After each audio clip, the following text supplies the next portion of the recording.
اعوذ باللہ من الشیطان الرجیم شہر رمضان الذی انزل فیہ القرآن ھدی للناس وبینات من الھدی والفرقان۔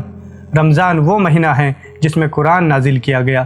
یہ قرآن سراسر ہدایت ہے، ایسی واضح تعلیمات پر مشتمل ہے جو راہ راست دکھاتی ہے اور حق و باطل کے درمیان فرق کو کھول کر بیان کر دیتی ہے۔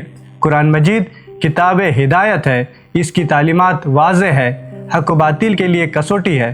معزز سامعین، رمضان ماہ قرآن ہے اور اس ماہ میں روزے فرض کیے گئے۔ رمضان، روزہ اور قرآن یہ تینوں ایک دوسرے سے وابستہ ہیں۔ جب ہم ان کے باہمی تعلق پہ غور کرتے ہیں تو ایک حقیقت ہمارے سامنے آتی ہے۔ قرآن مجید کتاب ہدایت ہے، لیکن کن لوگوں کے لیے؟ قرآن مجید خود کہتا ہے ھدی للمتقین، یعنی ہدایت ہے متقین کے لیے۔ اور رمضان کے روزے کیوں فرض کیے گئے؟ تاکہ تم میں تقوی پیدا ہو جائے، لعلکم تتقون۔ گویا رمضان کے روزے انسان کے اندر تقوی پیدا کرتے ہیں، اور یہی تقوی اسے اس قابل بناتا ہے کہ قرآن سے صحیح معنی میں استفادہ کر سکے۔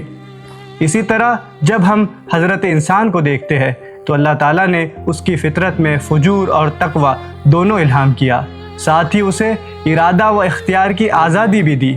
گویا کہ فیصلہ لینے میں انسان کی حالت ایکویلیبریم ہو گئی۔ جب حضرت انسان اس حالت میں ہے تو ضرورت محسوس ہوتی ہے کہ کسی ایکسٹرنل فورس کی، یہی ایکسٹرنل فورس یعنی تقوی روزہ عطا کرتا ہے اور انسان کو کتاب ہدایت کے قریب لاتا ہے۔ اب سوال یہ ہے کہ قرآن مجید سے استفادہ کیسے کیا جائے؟ علماء کرام نے قرآن مجید کے 4 حقوق بتائے ہیں۔ پہلا حق تلاوت، قرآن کو اس طرح پڑھنا جیسا اس کے پڑھنے کا حق ہے، جسے حق کا تلاوتی کہا گیا ہے۔ قرآن مجید ایک زبانی روایت، اورل ٹریڈیشن میں نازل ہوا ہے، لہٰذا اس کی درست تلاوت، حسن قرأت اور صحیح مخرج کی ادائیگی کے ساتھ پڑھنا، یہی اس کا پہلا حق ہے۔ دوسرا حق تدبر و تفکر کا ہے، قرآن کی آیت پہ غور و فکر کرنا۔ 1400 سال کی علمی روایت میں مفسرین نے اور علماء کرام نے تدبر کے مختلف اصول بیان کیے۔ انہی میں سے ایک طریقہ جس کی جانب علامہ اقبال نے اشارہ کیا ہے، تیرے ضمیر پہ جب تک نہ ہو نزول کتاب، گرہ کشا ہے نہ راضی ہے نہ صاحب کشاف، یعنی قرآن مجید سے ایسے تعلق قائم ہو کہ گویا وہ ہم پر نازل ہو رہا ہے، اور یہی تدبر کا طریقہ ہے۔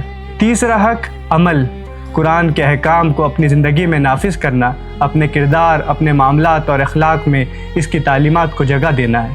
چوتھا اور سب سے اہم حق دعوت، قرآن مجید کے احکام صرف ہماری ذات تک نہ رہے بلکہ ہم انہیں معاشرے میں پہنچائے، ہمارے سماج میں پہنچائے اور قرآن کی تعلیمات سے اپنے معاشرے کو منور کرے۔ محترم سامعین، اگر ہم رمضان میں روزے کے ذریعے تقوی پیدا کریں اور قرآن کے ان 4 حقوق کو ادا کریں تو ہم واقعی کتاب ہدایت سے استفادہ کریں گے، اور رمضان ہمارے لیے ایک عام مہینے کی طرح نہیں بلکہ تبدیلی و انقلاب کا مہینہ ہوگا۔ جزاک اللہ۔